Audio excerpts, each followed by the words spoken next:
Welcome to the Purposeful in Life podcast, where our mission is to help individuals and organizations find their purpose so that they may live a life that is fulfilling and inspired in and out of work. Your hosts, Christina Hall and myself, Garrett Willey, are passionate to inspire, teach, mentor, and serve our community. We have 42 years of combined experience as entrepreneurs and in international corporations. Both of us have military backgrounds. Myself, Garrett, as a commissioned officer with over 9 years of service, and Christina as a military spouse of over 15 years. Welcome to Purposeful in Life, where together we go on the journey of discovering a life filled with purpose and intention.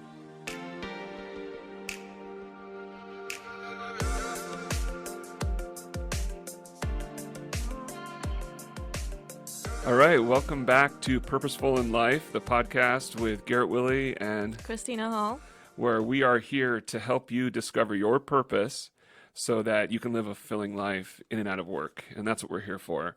So last time we talked a little bit more about what that meant, what it meant for us to have a purpose in life, and how we're really passionate about trying to help others discover their whys, why they go to work, why they get up in the morning. And so that's our question to you. Why do you get up in the morning? What drives you? What's your driving factor? And if you don't have one that you can think of off the top of your head, it's there. We all are created for a purpose in our lives, and it's our responsibilities to find out what that is. And so Christina and I are here to try to help you in that discovery process. And today we're going to talk about in Simon Sinek's book, he created a little simple, I don't know if you call it an algorithm, but a method on what that is. And so in a few minutes, we'll go over his golden circle concept, and then we'll talk about that in more detail and share some insight and some things that we've come across that might help that make sense. And that's what we're here for today for you guys. And then some of our experiences as well with that. And then in the future, like we said last time, we'd like to bring you along with us. So any questions that you have with that, if you're watching this on the Facebook Live, then just make a comment below about a question that you have, and we'll see what we can do to address it, if not in a response to the Facebook, but maybe even on the show, because that's what we're here for. Because if you have the question, other people do as well. So again, welcome to our show, and where we want to help you guys live your lives on purpose, because that's what we're doing. And we've discovered that if you live with intention, doing what you're meant to do with your life, then it'll bring you fulfillment. Am I saying that right? Fulfillment. Yeah, that's the word. Fulfillment. It'll bring you happiness. It'll help you have a purpose and a direction in your life. And so many people don't. And so that kind of breaks our hearts, because we've been there too.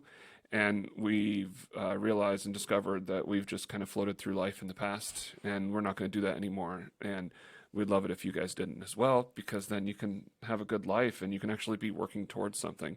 You can be 75 years old and still working just as hard or harder than you ever did in your life, because now you're doing it in service for others with a reason behind it. So today we're going to talk a lot about, or it's part of our main subject matter, is the difference between manipulation and inspiration. And what? Go ahead. What'd you say? Can I throw something in real quick? Yeah, please do.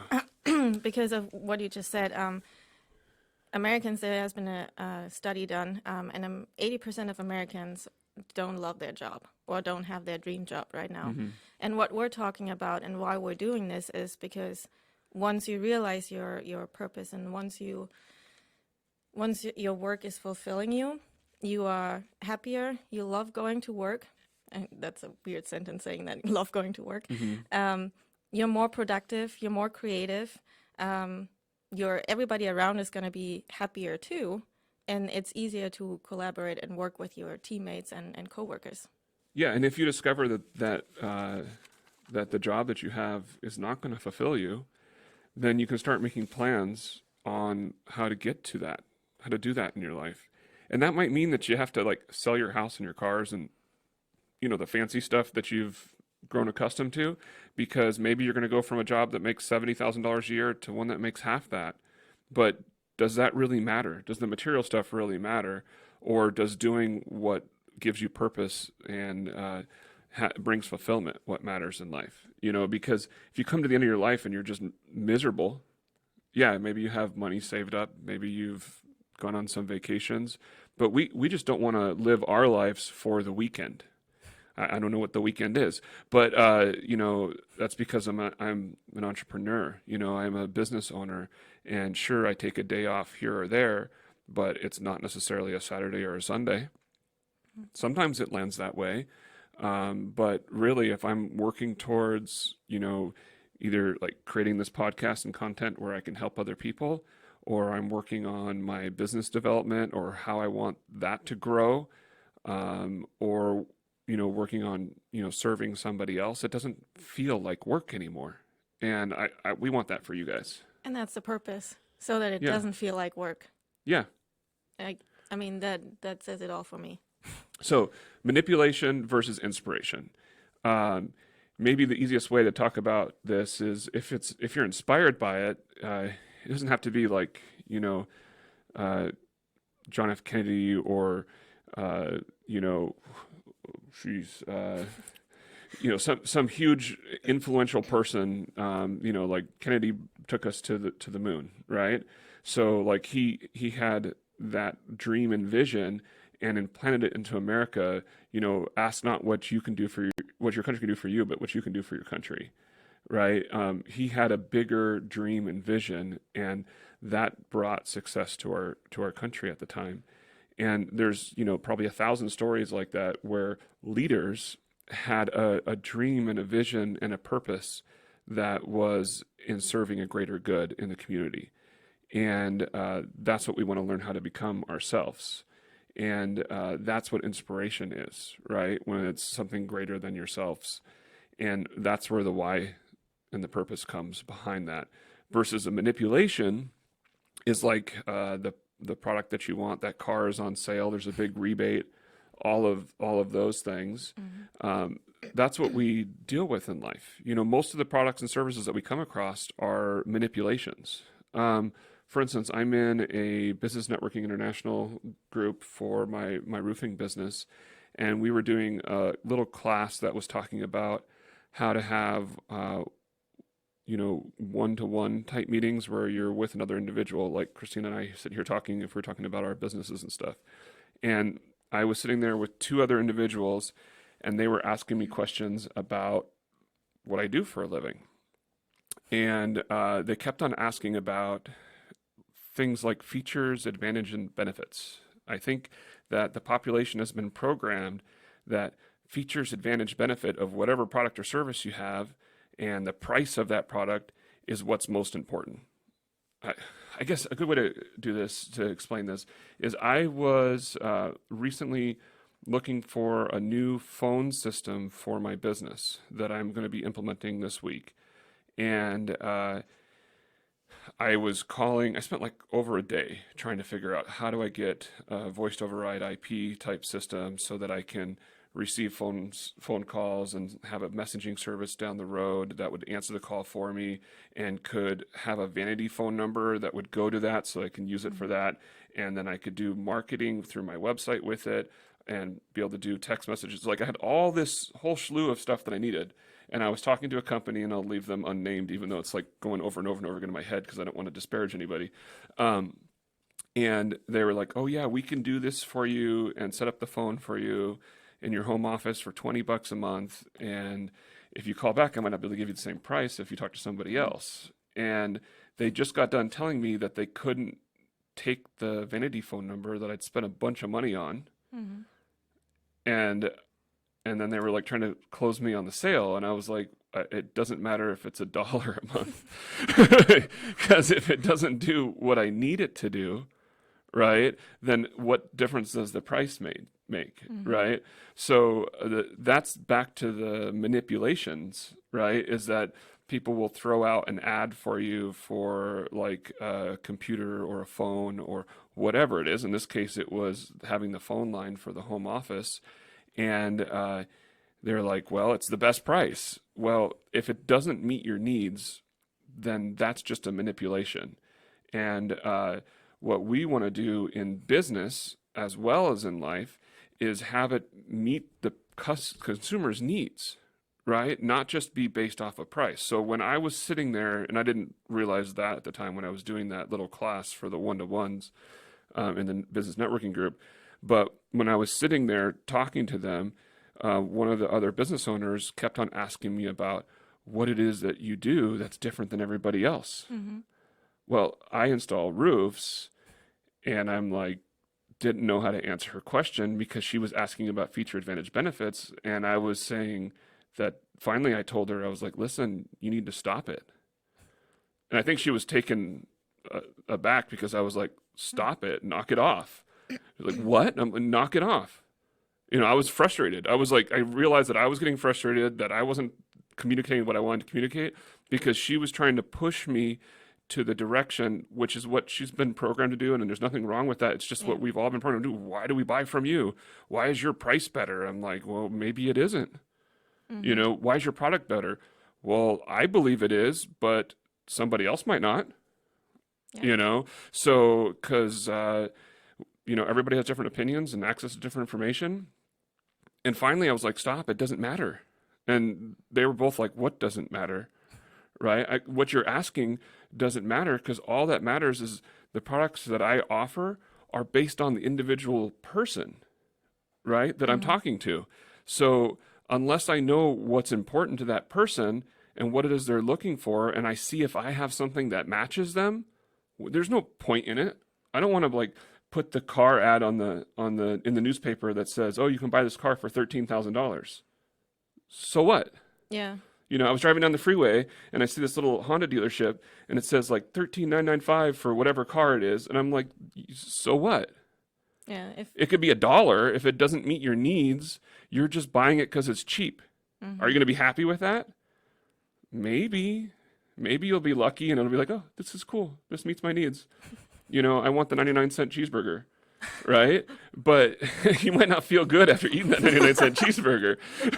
You Probably know? not. No. So, what we want is to offer healthy and the correct alternatives for our consumers. And I'm pretty sure that if you're listening to this, that you're going to resonate with that because when you're a consumer, you want to be able to have a connection with the people you buy from. Especially if it's, I mean, even if it's not expensive, you just want to make sure that the person that you're talking to has your best interests in mind. So that's what I had to tell them to knock it off because I was like, Mm-hmm. listen, all that really matters is that we find out what that person needs and then move forward in the direction that makes sense for that person.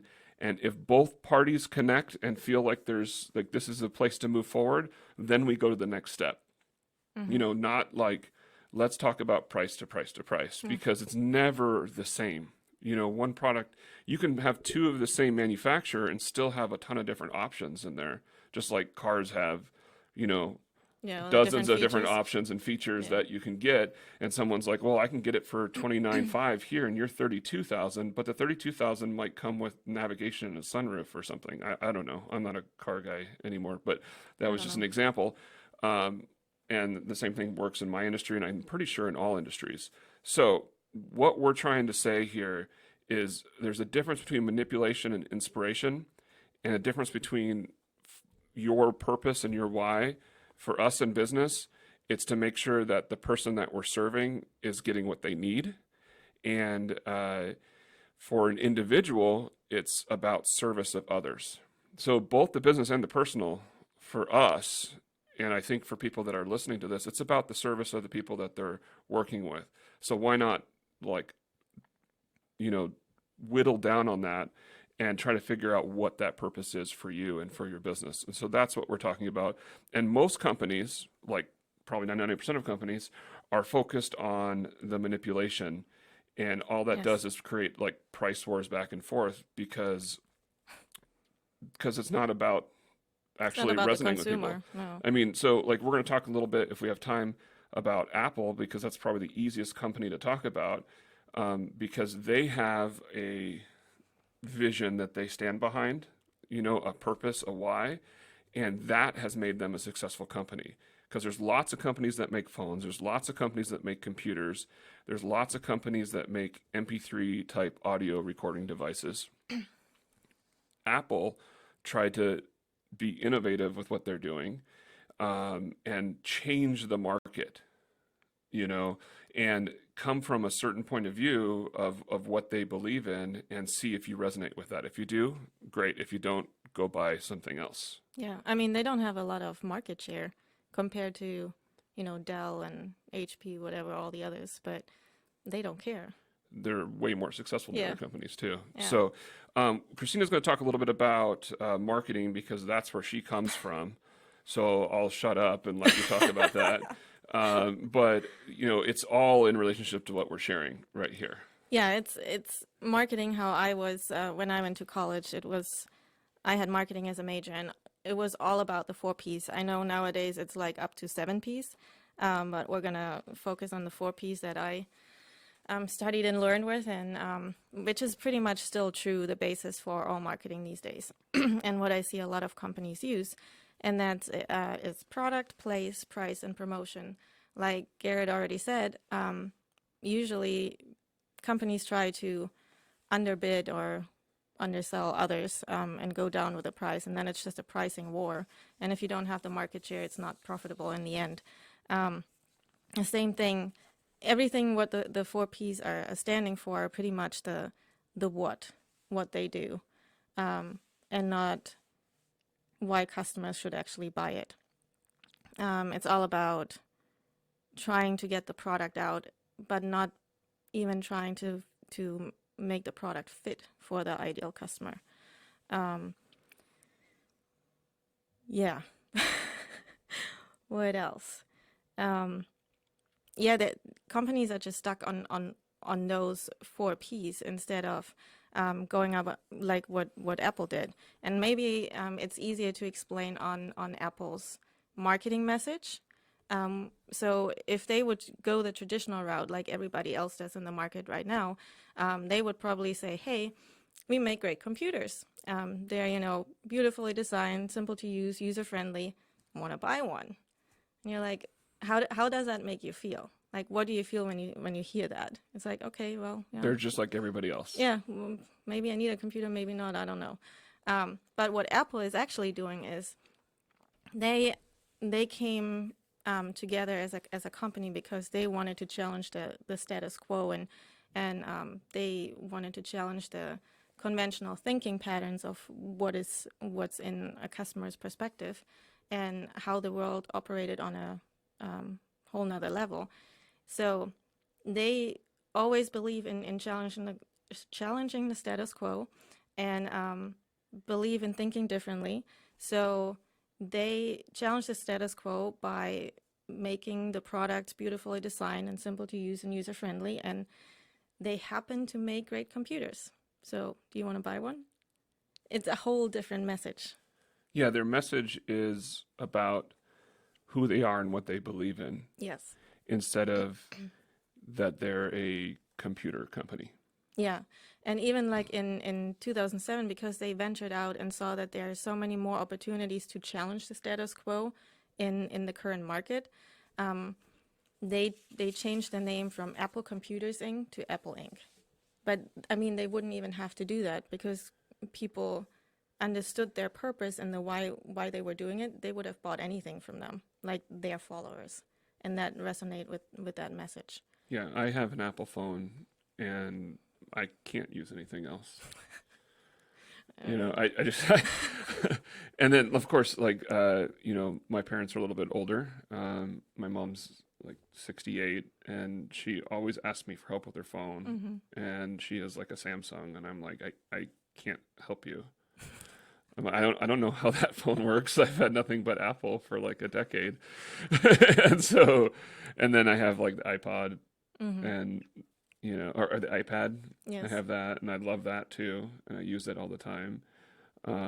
So yeah, I like their products as well, and I don't know if it was because of resonating with their why, but I'm sure I was introduced to them because a friend of mine introduced me to them. Even though of course I knew who they were. He had Apples, like computers and everything like that. And so when I went and got a phone, I was like, oh, okay, I'll go get theirs. And just became a believer because it was easy to use. But uh, they came by their system and what they build by what they believe, you know. And so that's what we are trying to implement with what we're doing. In my business that I'm working on building with the roofing business, I really want to be a sales and marketing business, and that's what I Mm-hmm. am. People ask me what I do, and here I go saying something that I said I would never say to the general public, but it is what it is. I'm not a roofing company. I'm a sales and marketing company Mm-hmm. because it's all about the connections with people. My roofing business is a vehicle for what the product is that I sell. And that could have been anything, right? I just, through all of my experiences, that's where I landed, and it made sense to land there. But really, what it comes down to, all of us, whatever it is we do, we have to connect with other individuals first. And we all, as people, as individuals, strive for that connection, Mm-hmm. right? So, I mean, that's why there's like political affiliations or religious affiliations or other groups that we might find ourselves in. When we end up in those groups of like minded individuals who believe similar things that we believe, and have similar values to what we have, we can resonate with that. We're not created to be alone. I understand some people are introverted, but even when you like your alone time, and I'm definitely not introverted, obviously, By any means. but I still like to, a few days a month, just like disconnect from everybody and do nothing, Mm-hmm. at least a couple days here or there, like a day a month or 2 days a month, because I need to have that decompression time too. But everyone's at like a different level when it comes to what they need for that or their time with other people. But for me, I get most excited when I'm connecting with other people and able to share with them because it fits Mm-hmm. my purpose, right? But what I'm saying for all businesses in general and all individuals is that we have a desire and a need to connect with other people. So that connection helps us feel safe as individuals. Mm-hmm. And I'm sure there's a lot of psychological stuff behind that. We'll bring on some psychologists and ask them what they think. There you go. So that's what we'll do in the future because we're not doctors. But Yeah. nonetheless, what that comes down to is that if you want to succeed in business, you need to be able to have that connection with people first, which is why, like Gary Vee again always talks about, all businesses are sales and marketing businesses Yeah. first. And so I'm sure that's where that's coming out of, because I heard him say that, and it's true. So it's easy to be like, well, yeah, yeah, because you got to connect with people, otherwise you're not selling anything, you know. So that's where I want to focus for myself, and Mm-hmm. it fulfills my purpose and my why. Um, so in Simon's next book, Find Your Why, he tells a couple of stories that are pretty neat. One of them is of a bricklayer or a couple bricklayers, and this I think I've heard Tony Robbins say this and a few other people this story, so I'm not going to be as good as they are at it. But the essence of the story is somebody goes up to a bricklayer and asks him, "What does he do for a living?" And the first guy he talks to says, "I am a bricklayer. I'm a mason." And he complains about the hard work and that he has to go out in the sun all day and it's hard and backbreaking and all the good stuff. He's not enjoying his work by any means. Yeah, and the church that they're building may never be done even in his lifetime. Yeah. So, that guy is just like most people that go to work to get the paycheck so they can, you know, sustain themselves, so they Mm-hmm. can eat and have a place to sleep. And then the second guy is asked what he does, and he says, I'm building this cathedral. It may not happen in my lifetime when it's completed, but I am an integral part of building this magnificent cathedral that's going to serve thousands of people for generations and generations to come. And he felt like his job was just as important as the architect Mm-hmm. or the guy that makes the stained glass windows. And he knew that he had a purpose and knew it was backbreaking, but still loved what he did because there was a meaning behind There it. you go. So when there's a meaning behind what you do in life, then you have a direction and drive to do it. Mm-hmm. You For know. sure. Um, Okay, so there's a couple other stories we can talk about as well, but I think that gets the point across. Yeah. So right now I'm going to talk a little bit about the golden circle, and so we're going to bring up that image on the background. You can see what that is. This is Simon Sinek's like method on how to like make it as simplified as possible. So we'll put like the teacher's hat on a little bit, and then you guys can see what it is that we've been talking about for the last few episodes and where that's come from. Because as you see on the circle diagram, there's a why in the middle, then there's a how layer, and then there's a what. Every business has a what. We've probably said this before too here, is that every business does something. You know, very few organizations will know why they do what they do, and because the why isn't about making money, it's that's the result, the making money of it. Why is a purpose, cause, or belief of an organization, and it's the reason why you get up in the morning. The what that every organization does on the planet is just the products or services that they sell. And then the how in the middle is not all organizations even know really how they do it, right? Because it's the systems that they put in place on what it is that they're doing in order to set themselves apart from their competition. So a lot of people will mix up the why, how, and what's, right? And that's so you can either leave that up or take it down, Sadie. The the why is your belief system, your purpose behind creating the job or the career or what it is that you're doing. It's the what you believe in, right? And that's why we think we're going to resonate with a lot of entrepreneurs because we're here trying to create something bigger for ourselves and our families. And a lot of people, I've heard a ton of people say that their why is their family, like their kids or what have you. That's what they do it for, but that's not a belief system. That's not like the pastor who's a pastor of a church because he wants to serve his community and serve God. He's not doing that for his family. He's doing that because of what he believes in and knows that he has a higher calling for what he was made for and what he believes in, right? All of us can have that. We don't have to be a pastor or a missionary or Martin Luther King, right? We can actually have a why, a reason behind what we're doing. And then we can, from that why, we can develop our how. And our how is the systems that I have in place, like for my business, that I'm working on constantly on improving, right? Those are all hows. Like how you do stuff can differentiate yourself. And it's important to have, and it's important for development, but it's not going to get you to the final place of where you're feeling fulfilled in life. And the what is obviously what you do. Yes. And when you talk about your why, you should prove it with what you're doing, but it's not the other way around. Oh, for instance, there was that business that does the EpiPens, right?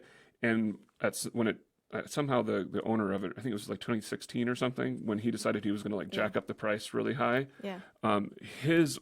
He didn't have a why.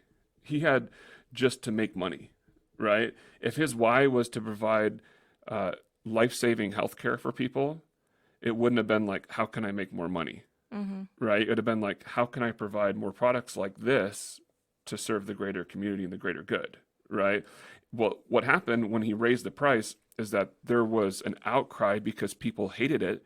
Because what happened is us as consumers, we feel like we've been stabbed in the back because we're like, wow, that company really isn't looking out for our best interest.